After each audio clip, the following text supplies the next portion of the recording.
채무자의 파산 선고 후에 법률행위 효력이 없습니다. 파산 선고를 받은 채무자가 파산 선고 후 파산 재단에 속하는 재산에 관하여 한 법률행위는 파산 채권자에게 대항할 수 없다. 392조 1항이죠.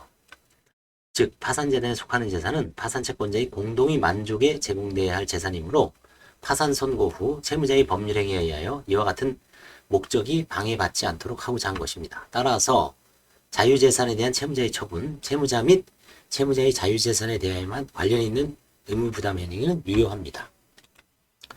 파산재단에 대한 관리처분권이 파산관제인에게 전속한다고 하여 채무자가 파산재단에 대한 귀속주체로서의 지위를 잃는 것은 아닙니다.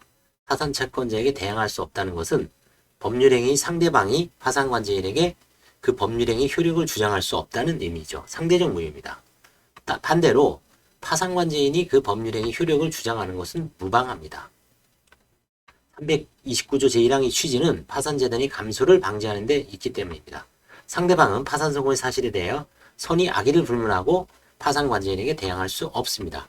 따라서 파산 선고 후에 그 파산재단에 속하는 재산을 취득한 사람은 선이든 악이든 상대방이 파산 사실을 알았든 몰랐든 관제인에게 그 법률행위 효력을 주장할 수 없습니다.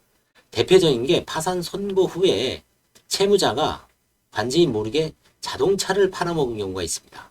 그런 경우에 파산관제인은 그 효력을 부정할 수는 있습니다만 또 반대로 파산관제인은 그 효력을 인정하고 그 상대방한테 돈을 받을 수도 있습니다. 그게 이제 간혹 일어나는 일입니다.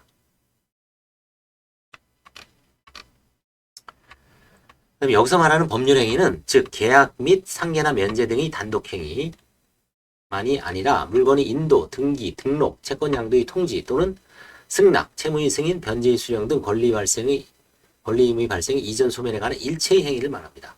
다만 이런 행위가 파산재단에 속하는 재산의 하나이기 때문에 자유재산에 관한 행위나 혼인, 이혼, 인지 등 신분상의 법률에 관한 행위는 어떠한 제한을 받지도 않습니다. 제한되는 것은 파산 선고 후의 행위이지만 채무자가 파산 선고일에 한 법률행위는 파산 선고 후에 한 것으로 추정합니다. 파산 선고 전의 행위는 파산 선고 전의 행위는 보전 처분에 의한 처분 금지 등이 발령되지 않는 한 파산관제인에게 대항할 수 있고 다만 부인이 대상이 될 뿐입니다. 한편 상대방이 채무자로부터 동산을 양수한 경우에 이제 자동차 얘기했죠. 392조 1항과 민법 249조의 관계가 문제가 됩니다. 즉 상대방이 채무자로부터 동산을 양수한 경우에 민법 249조가 적용되는가이다.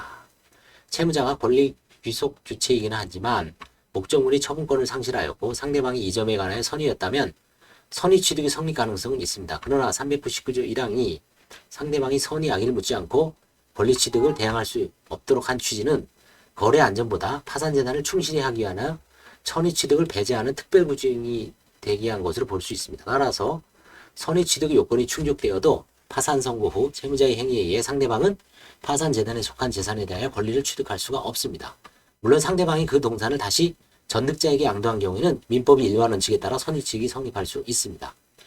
상대방이 이미 반대급부를 제공한 경우 그는 파산재단이 그 반대급부로 인해 이익을 얻는 한도 내에서 파산재단으로부터 반환을 청구할 수 있을 것입니다.